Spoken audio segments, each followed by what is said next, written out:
Assalamu alaikum and welcome to another episode of the Dr. Will Show, the mobile university for entrepreneurs. I am your host, Dr. Will, and you know how I do this. Each episode, I bring in someone who's dope.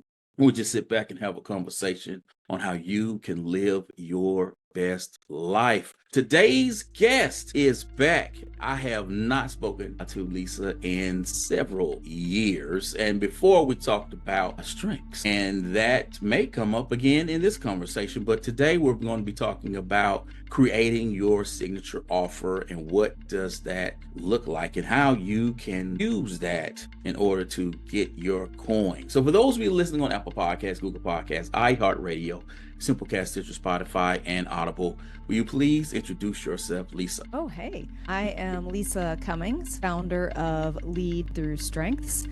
I've been an entrepreneur in that company for the past 11 years, and I did have my first company for about 3 years prior to that. So I've been at it for a while and have had just a fun time experimenting and figuring out, like you said, how to make the coin, live a great life, do all the things that we dream of when we come up with this idea to have a business. So for those who may not know your story, how did you get started in entrepreneurship? Well, I was that person for any others who are listening who are the workshop leaders, facilitators, educator types. And you have those people who hang around after the workshop, after the class, and they're like, hey, how do you get into this? How do you do this? That was me. I was the person who was like, I'm in the workshop, really into it. But the whole time I'm thinking, how do I live that life? So that was me kind of watching it, dreaming about it, thinking it looked cool for a handful of years. And then finally I just decided, well, I'm going to become one of those people. And I know with a lot of people in doing the work that I do as an educator, we sort of get tapped on the shoulder to do this. We stumbled into this by accident, right? We have been presenting at conferences, and then someone just says, hey, I have this opportunity. Would you be interested? Then we go, yeah, and we do it, and you go, that was all right. I like doing that. And then you get the check and you go, yeah, I really like that. And you then from there have to really be intentional about creating a business. And so from there, you have to figure out, well, how am I going to do this? When you were first creating your signature offer, when you were first starting out, what problem were you first thinking about? Originally, because most of us change our minds several times when we start, and I am definitely one of those. I started my business, I named it Pinch Yourself Careers, because I wanted to help people have a career that was so cool, so fun. They had to pinch themselves to believe that was their life. And it was going to be career development, career kind of stuff. So the problem I was focused on is the mid-career person who wanted to figure out what they were supposed to be when they grew up. And I had found all these people with this existential crisis. They're like, oh my gosh, I'm in my 30s, I'm in my 40s, I'm in my 50s, and I don't know what I want to do with my life. And I feel I feel like the only person who can't figure this out. And then meanwhile, everyone they look at has the same questions. That was a very initial problem when I started the business. And I've since pivoted and had a couple of other distinctive signature offers since then that are totally different from that. So we've been talking about signature offer. What is a signature offer and how is it different from any other product or service? Well, I think that's an important question. And you could have a product or service that is really specific, and it could get pretty darn close to me calling it a signature offer. But I think the difference is number one, it's as specific as possible. And if a product or service answers what you do, it's like what the thing is, then a signature offer would also be aware of who you're serving and how, like the modality of it. So if I give you an example, after I did the career development, career transition stuff for mid-career people, well, think mid-career, that was really specific about the who. So when I said I help mid-career people figure out what they want to do when they grow up, that's a very specific set of people who are like, oh, that's totally me. I have no idea what I want to do with my life. And then later I moved on to delivering Clifton Strengths for teams and they were all virtual workshops. So that one really, the unique part of that, what was more signature about that, because it was years before COVID,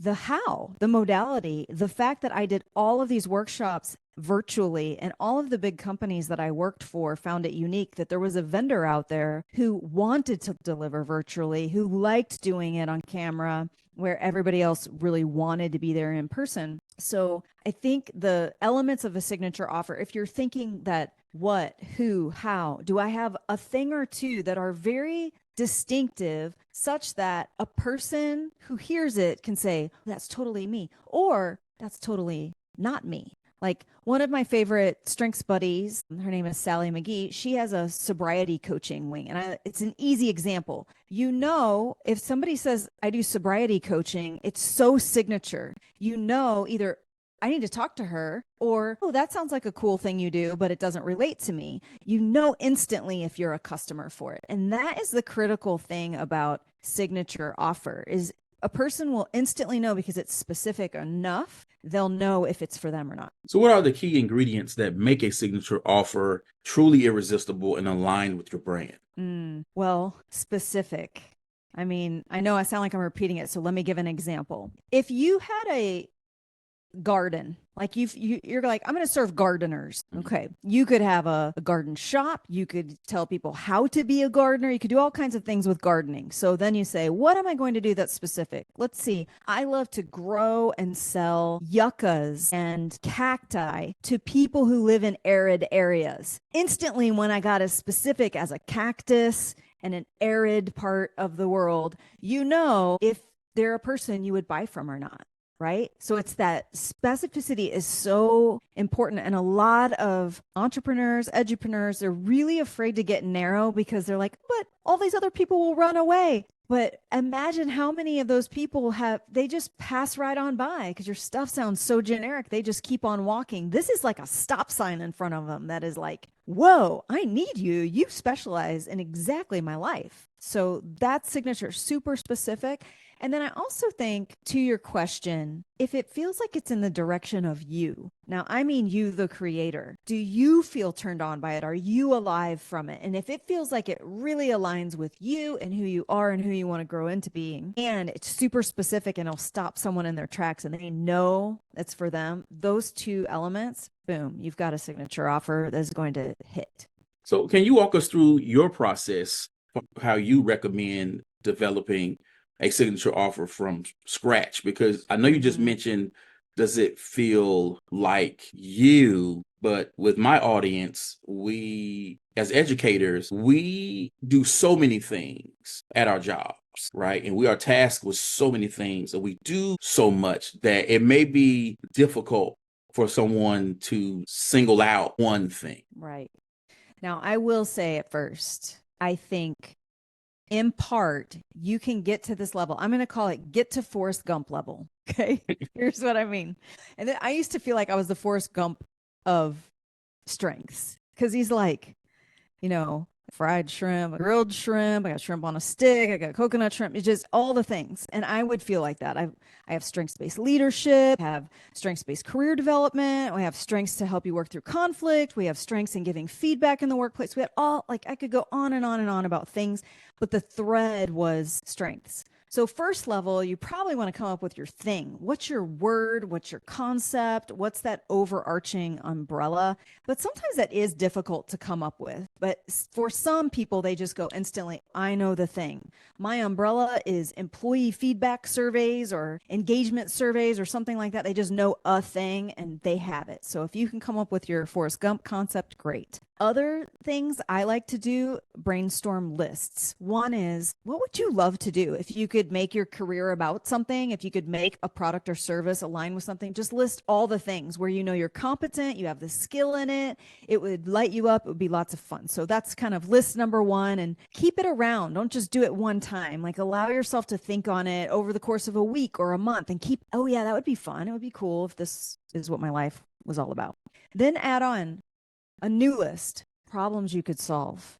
The thing is, You might love it, but if you're not solving someone's problem, they're probably not going to pay you for it, and it won't ultimately be a business. Problems that you solve, that will also help you start to get oriented to things like, if I'm marketing this later, can I tap into something that I'm either like helping someone fix or move? Better be, if it's positive, it better be moving them to something really extraordinary so that it creates a motivators. Problems that you solve would be a great list. Next list, audiences you could serve. So just think really specifically. If you're in the field of education, is it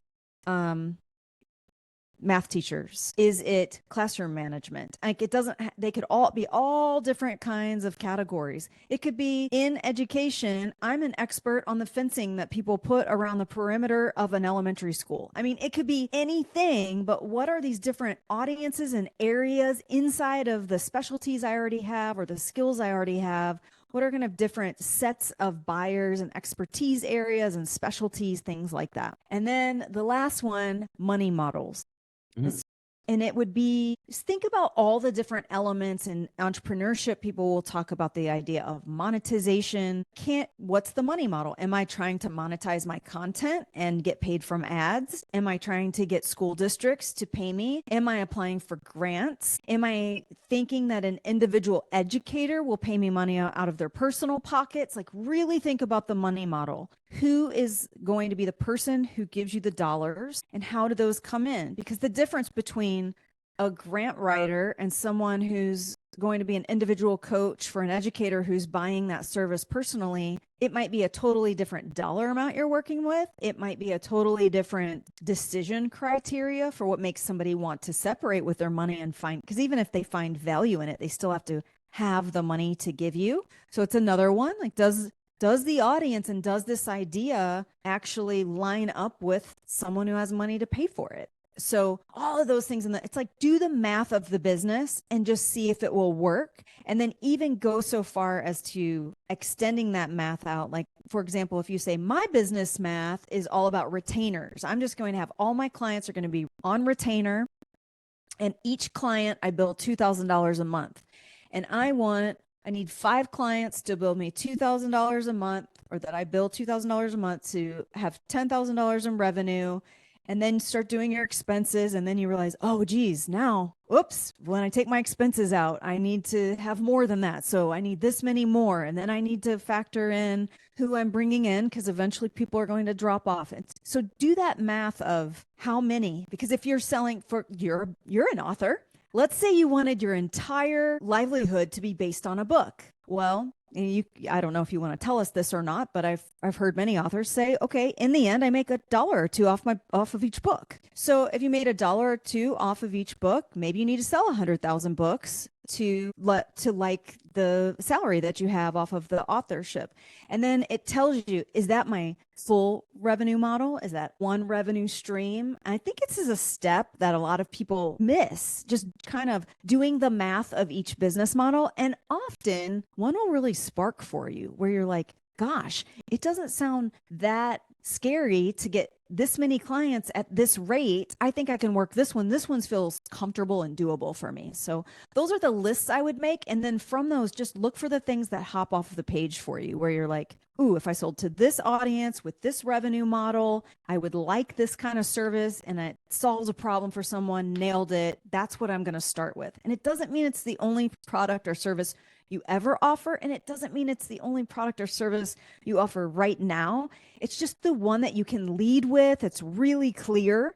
And you can always have other products that fill in. You can always have answers to what's next, because after they work with you, they're going to be like, you sell cacti and what did I say? Yuccas. Well, do you do succulents also? You know, they'll start asking you what else that is in the same sphere, and you get the chance to say, yeah, sure do. So let's expand how we work together. We can have our own idea of what solves someone else's pain point, but that might not be true.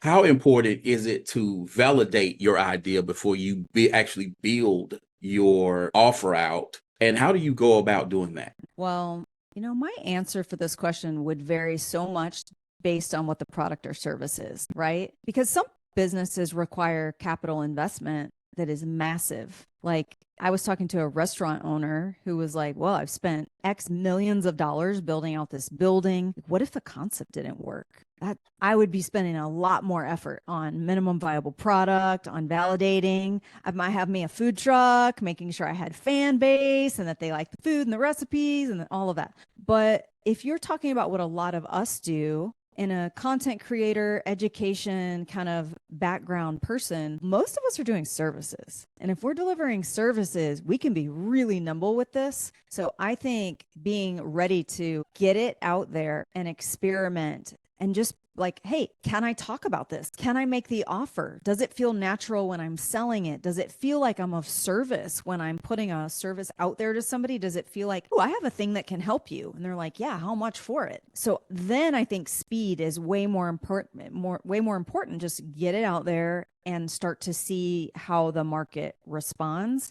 because you could spend 3 years trying to perfect it. Meanwhile, if you had just gotten it out in 3 weeks, you would have known 20 times over because you would have been experimenting with it in action. So I think for services and for those of us who are in this field, usually educators and people who are delivering these workshops and facilitating, we have really rich skills in our backgrounds. And it's not as though we're just showing up delivering something for the first time. It's not a new concept for us to do it. We're showing up bringing decades of experience. So just get the product out there, the service out there. And I would say speed is probably more our friend, because the issue is procrastination fear. So what role does strengths or our zone of genius play in shaping the offer we like, or what our offer looks like? Mm-hmm. Well, I mean, you and I have talked about strengths before. I think number one, let yourself live in your zone of genius. So first of all, like, do that. If you know you have a zone of genius, figure out a product or service that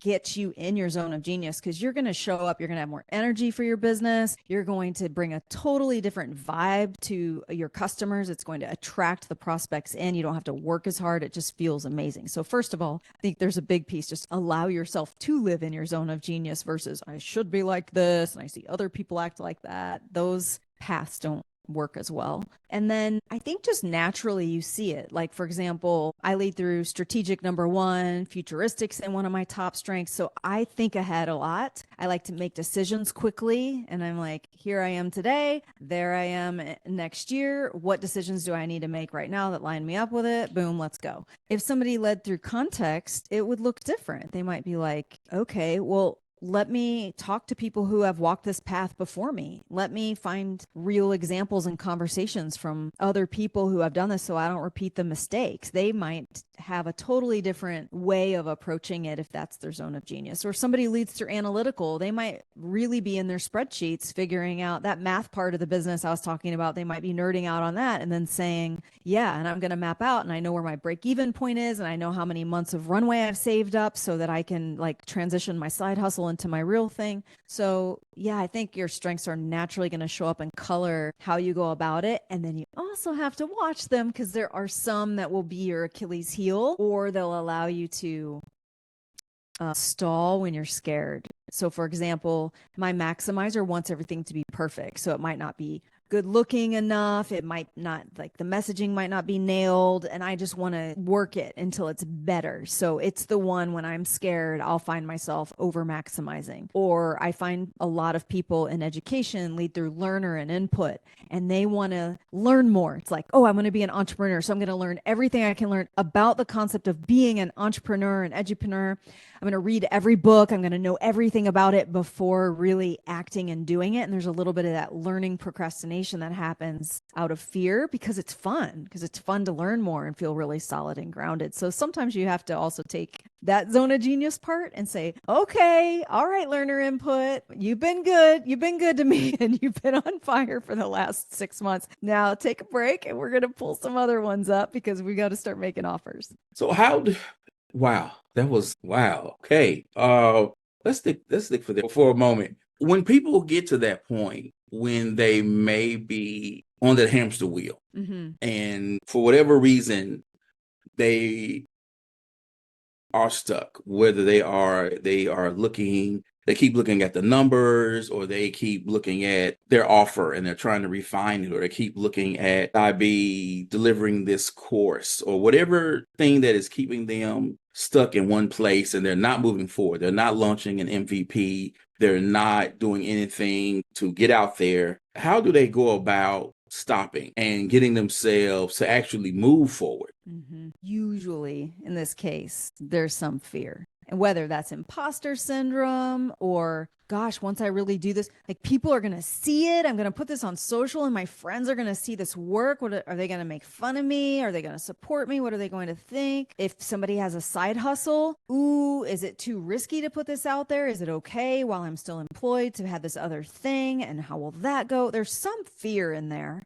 A lot of time that fear is some perfectionism sort of thing, and or it's a discomfort where they've come up with a story. Let's say the story is, well, I don't want to be one of those pushy salespeople. Okay. And so they decide that anytime they let any other human know that their service exists, that they're being one of those pushy salespeople they don't want to be. But then if you really think logically about, well, play that out. What's the result? That means you can't tell anyone what you do. That means you can't sell your service. That means you don't have a business, won't have a business, can't have a business. Is that okay with you? Why were you working on this business? It seems like you want a business. So then you have to ask yourself, why am I so afraid? Is it I'm afraid of rejection? Is it I just don't want to be seen negatively? So if someone would judge me because I seemed pushy or whatever, then you just have to figure out what's the skill I'm missing or the fear element and figure out a way to do it. And in that concept, let's take the example of like, I don't want to be seen as a pushy salesperson. I've helped people reframe that and think, okay, if once you start talking about your service, if you believe in it, if you know it's going to help someone, then instead of thinking about yourself as selling, think about yourself as helping. And then everything you do as far as making offers is just being helpful. Where can I be helpful?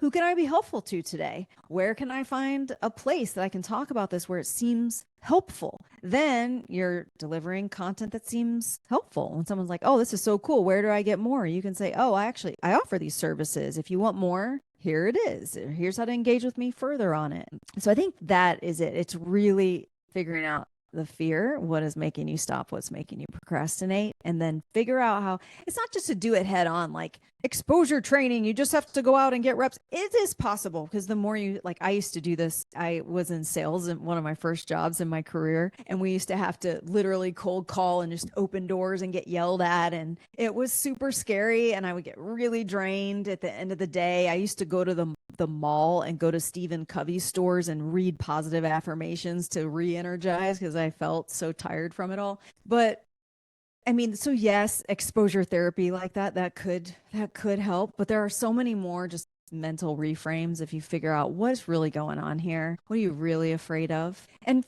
like for me, what I was really afraid of, I was afraid of losing my whoopee, and my whoopee was my corporate salary. And I was afraid that if I really got out there, then I needed to take those next steps. And could I really do it? I didn't know. And so I just backed into it and learned. My husband and I stayed up one night. It was this late night, and it was like the worst case scenario conversation. What if we lose it all? What if I make zero revenue? What if it's a complete and absolute failure? And we went through all the steps and all the scenarios and decided it was totally unlikely. But if it happened, we would go live in our RV and we would be camp hosts in some state parks, and it'd be all right. And we'd start over. And that was like, once I figured out that's the worst that could happen based on what was really causing my fear, then I did it. Wow. Earlier, you mentioned modalities. When someone is starting to think about that format of how they're going to deliver that offer, and you mentioned some of them, and a lot of times, and you talked about service, and a lot of times with educators that I come across and those that I know, they are speaking, they are coaching, they are consulting, they have written books, they're creating curriculum. What goes into someone sort of figuring that out in terms, and for me, I kind of look at it as what sort of works with you, like naturally, like if you're uncomfortable with speaking, like, I don't know, maybe being a speaker is not something that you need to be doing, but how do someone figure out that modality that they should be doing? And how do they price that offer? Because I know you mentioned some things earlier, but with educators, and this is what I have found, and this may be something that may be coming among with any entrepreneur, but with educators, really that mindset behind pricing is really different because none of us joined the profession with a mindset on money, right? Because you can tell by the salaries that we make. And The sixth grade teacher, and I made 20 when I started. okay, so so when you then turn around and say, now I'm going to be charging someone for what I'm going to be doing, there tends to be a tendency, maybe in the beginning, to undercut yourself, right? Mm-hmm. And not really charge market value or charge yourself for what you are worth. And definitely you may be, caught up in the hour play. And I'll tell any educator, never go the charge by the hour route. You need to get charged by the day, or you need to come up with a plan to where they charge you by weeks, or you create a package. But the hour thing, never get caught up by that okie doke. So so how does someone figure all of that out? Right. Yeah. I mean, think about it. When you're talking about that okie doke and you're like, oops, I just left my job. I don't have a pension in it now. Because so people like give up their retirements to go out on their own. And then they do an hourly thing. Now they don't have benefits any longer. And they're like,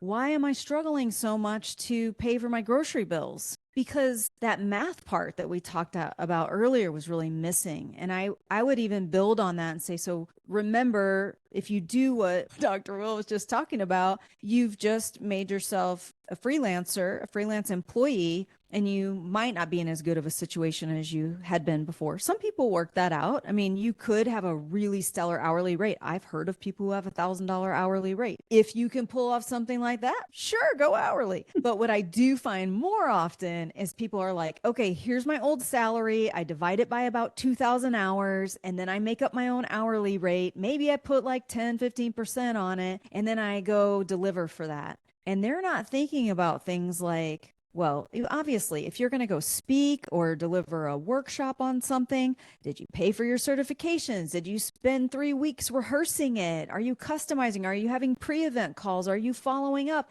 And those are all just labor hour factors, but really people pay for value. They pay market prices. So I would really encourage somebody to try to figure out market prices, because I guarantee when, let's say I brought up Stephen Covey earlier, Stephen Covey has been selling into educators for decades. When there's a Stephen Covey program that comes in for professional development day, I guarantee you it's not hourly, and it's surely 5 figures for their half day that they're spending with you. At least for a full day it is.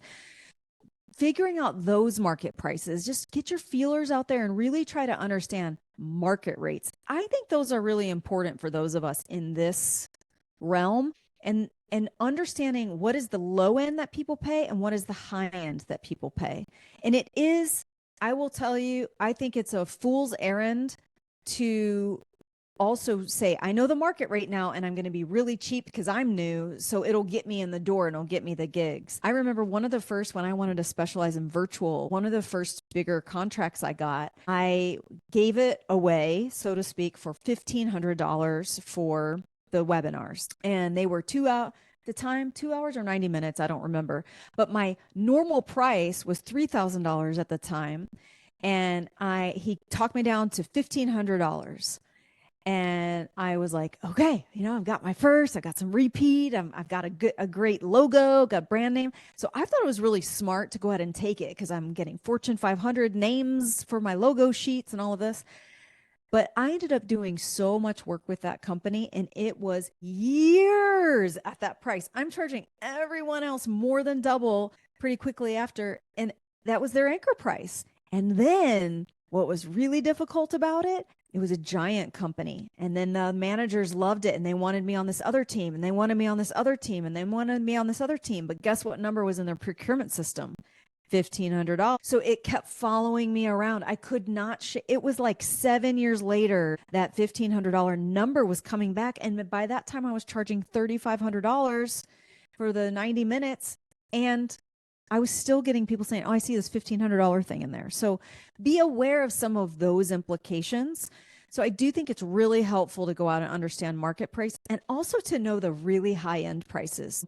Before I left and went out on my own, I was an executive at a learning company and we sold really high end learning packages, and we sold $38,000 2-day trainings. And when I first heard it, I was like, oh my gosh, you're like, really? Somebody pays that? And I couldn't believe the pricing.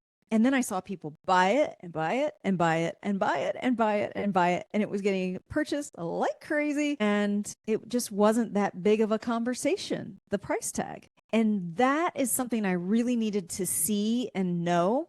Because when you're in your own world and you're just making up your own salary converted into an hourly rate, saying, like, when I was a teacher and made $21,000 and then you could make a 2-day training for $38,000, that didn't even compute. Those like 2 days, 1 year. I didn't understand.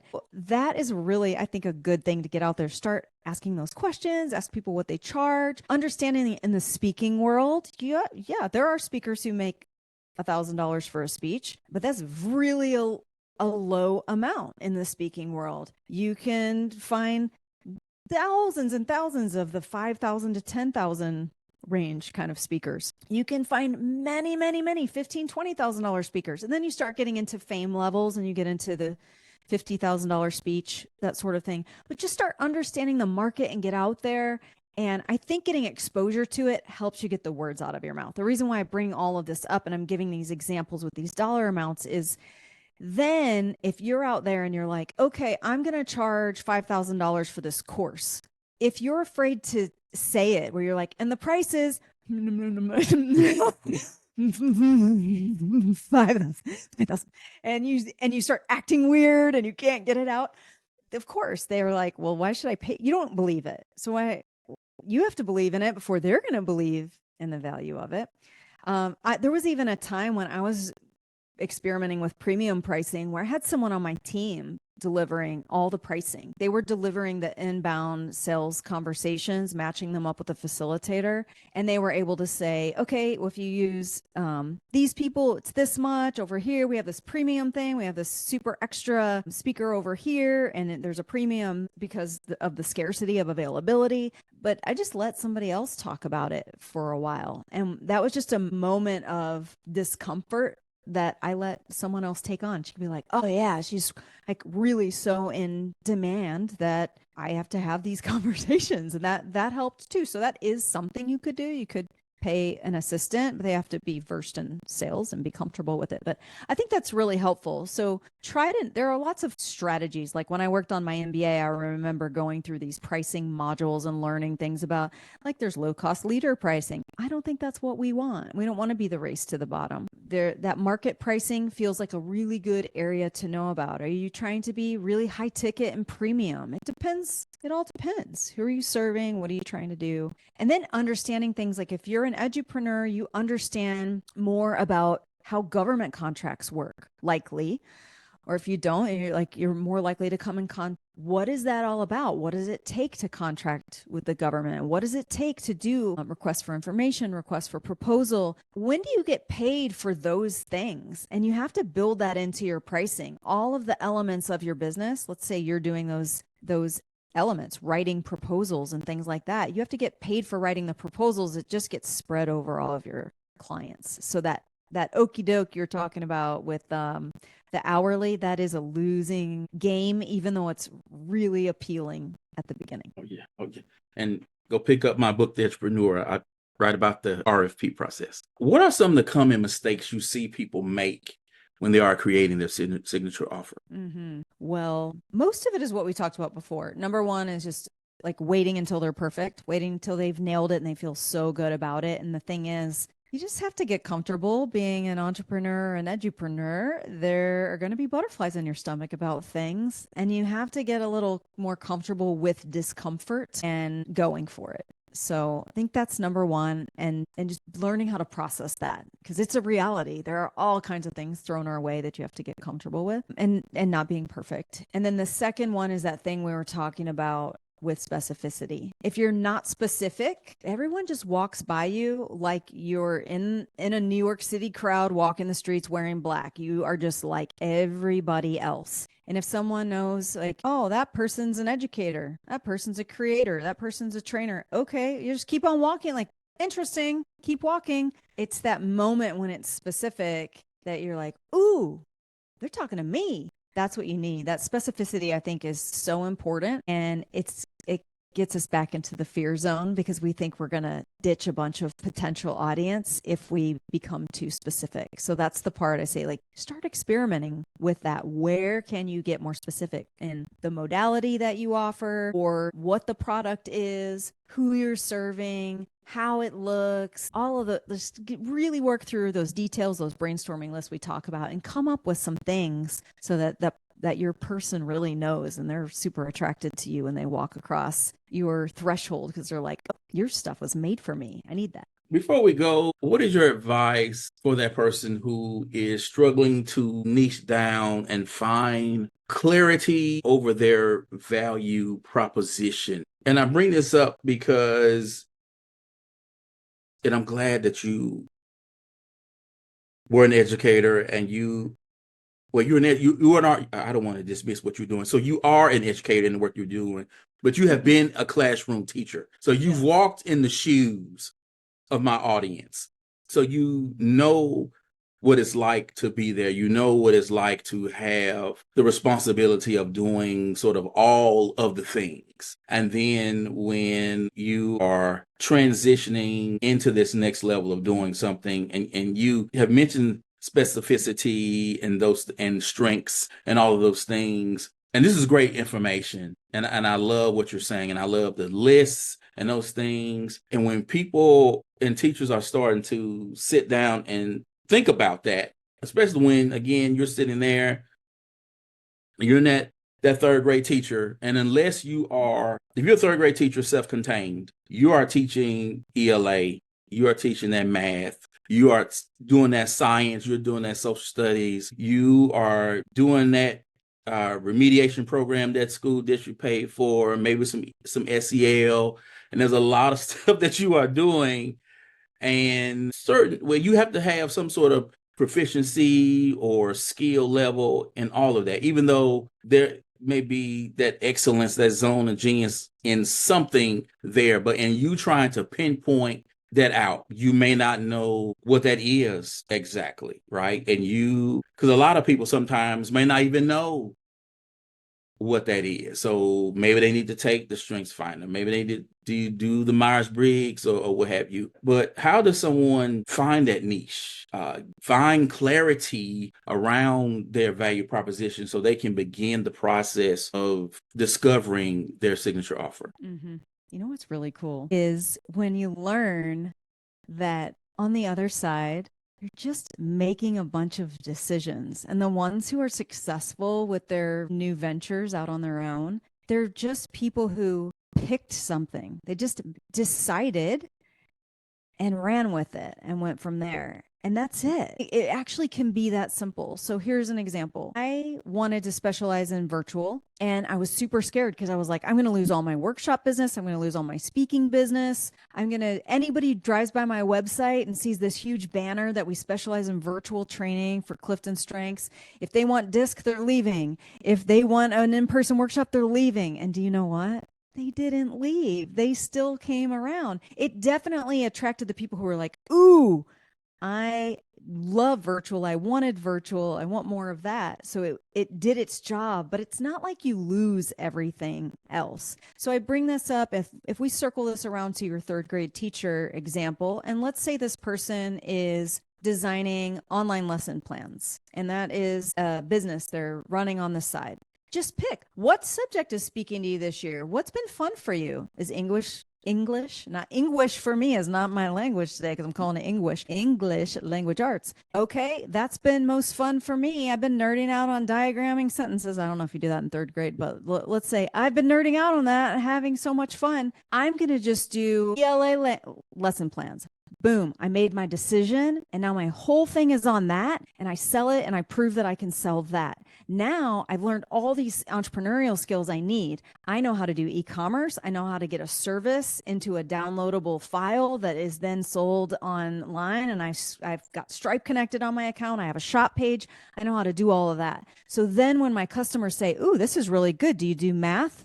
And I can say, I'm building math next, and then build math. And just do it to take your apple theory from behind your head and your book, just one bite at a time, one bite at a time. And what you'll find, if you're doing this on the side for 5 years, you can look up and have a repertoire of things that are now part of what you do. And you never could imagine that you could have accomplished that much because you were so frozen trying to make the decision. But you just make one decision at a time, and that compounding effect really does add up over the years. So if I distilled that advice down, it's like, just make a decision, even if you're not sure if it's the right one, because A, you can always change direction.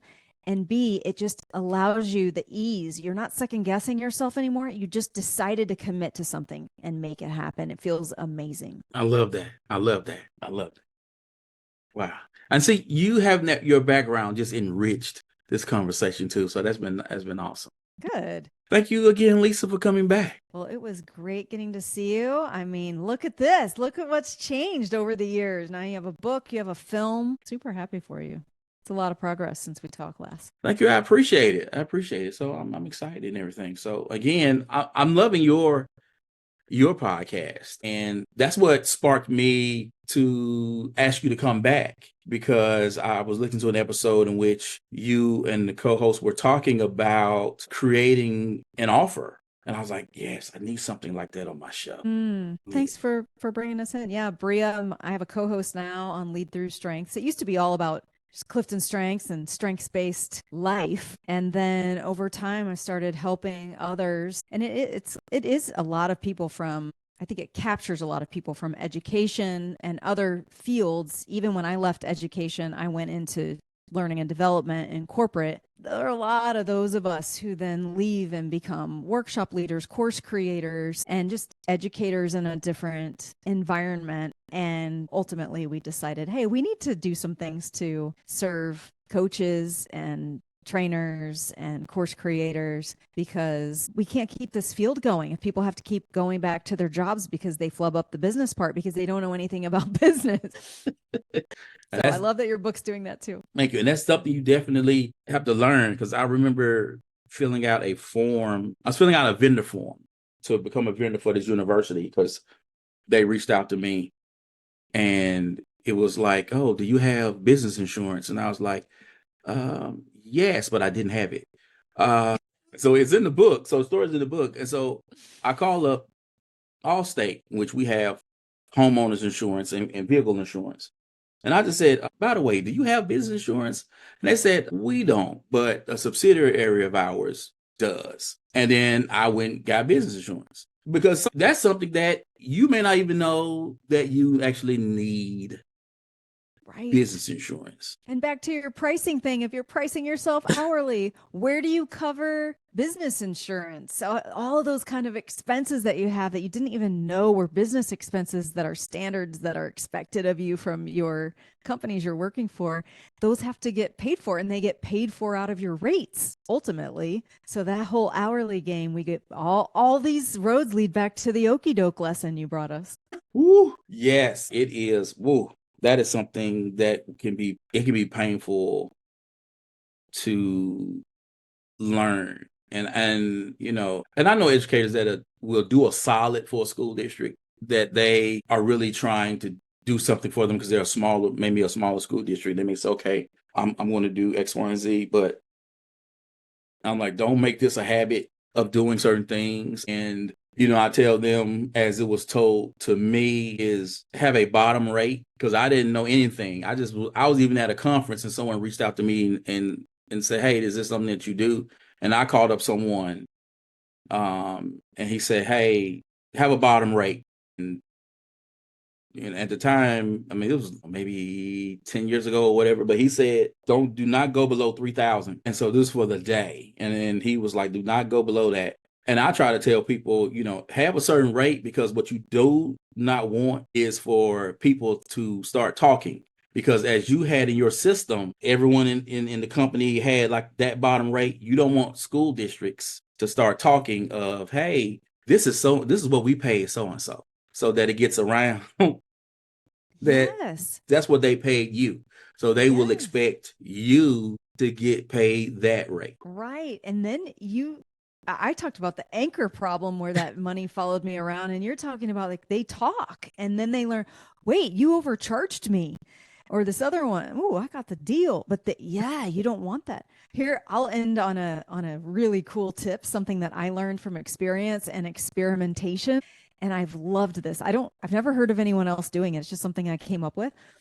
But when people they feel like they need a win. Like a lot of times people want to negotiate and they want to win, but I don't like the whole dickering around thing and having negotiations back and forth. I mean, I would just rather have a price and you can pay the price or not. And generally it actually works like that. So what I came up with is a prepayment discount. So when people are like, we just don't have the budget, we really need to cut. If I ever cut my rate, it requires prepayment. Boom. Because how much time you're talking about filling out vendor forms on my most persnickety vendor forms, the ones that are just really detailed and difficult and labor intensive and give you a colonoscopy while you're filling it out. I mean, I have calculated labor hours up to $1,100 when I paid someone else to chase money around for one gig, for one half day workshop. And so I was like, never again. So I used that number, the most I had ever paid for chasing a payment, $1,100, and that's what I'll offer for a prepayment. And then it happens all the time. I get probably 98, high 90s percentage of the time people prepay me before we do the work. And then I'm never having to be collections. That whole part of your relationship with your client doesn't feel great where you're like, now I've delivered the service. We left on a high. They felt amazing about it. I loved it. We loved each other, but your procurement team will not pay me. How are we going to get this worked out? That is no fun. And this whole prepayment thing, it's been an incredible strategy. So they can feel like they got to win because they get a discount. I feel like I get a win because it's done. I don't have to chase money around. Wow. That is a gem. And that is a great gem to end on. Thanks again, Lisa, for coming on the show. People, you know how I do this. This podcast episode is going to be on Apple Podcasts, Google Podcasts, iHeartRadio, Simplecast, Stitcher, Spotify, and Audible. I need you to subscribe and to share with your network. And though I'm on all major podcast platforms, I'm trying to grow on Apple Podcasts. So listen, not only do they see that you listen and they download, but they check for how long that you listen. So I need you to do that. Leave me some reviews, leave me some stars, because I'm trying to grow on Apple Podcasts, and I'm trying to get Oprah on the show because I want her to know that we're doing big things around here. Again, I'd like to thank my guest, Lisa Cummings, for coming on again, for dropping so many gems. So for you, for checking out another episode of the Dr. Will Show, now in season 11. As always, people, invest in you. Peace.